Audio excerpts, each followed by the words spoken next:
To the Robinsons, Hugo the French Bulldog is like their fourth child.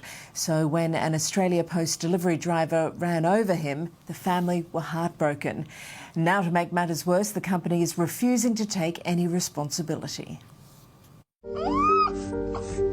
He's part of the family. If it was one of my children, it would be exactly the same scenario. We would all be devastated.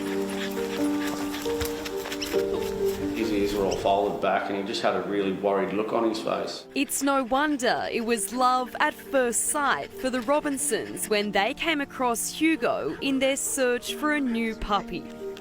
We lost our 11-year-old Staffy at the start of the year, and then just before the COVID lockdown, we got Hugo to ease the pain for our children. The French Bulldog settled in quickly with his new family, living the dream on this large block of land in Bundaberg in regional Queensland. He's definitely a family member. He's like our fourth child. But on September the 10th last year, Hugo's little world came crashing down when Brendan says an Australia Post delivery driver decided to drop off a small parcel, not at the mailbox where the postie normally does, but at the family home instead. My wife had taken Hugo out to the front yard to go to the toilet. She was still in our yard and I heard Hugo yelping and my wife screaming. The mailbox is 100 metres away on the footpath or out on the road, but we've got a fairly long driveway and he managed to run Hugo over up near our house. Brendan raced Hugo to a local vet where he was told the pup should be taken to a specialist in Brisbane for extra scans, an agonising 4-hour drive away. They did a CT scan down there. They found out that he had a fracture on his shoulder up near the spine. The family was told the best treatment was to keep Hugo caged until his injuries healed. He ended up with about 4 months of cage rest, which is pretty hard on a puppy and pretty hard on family members seeing a puppy whimpering in a cage. While their little fighter has made a near full recovery, the Robinsons are now facing another battle.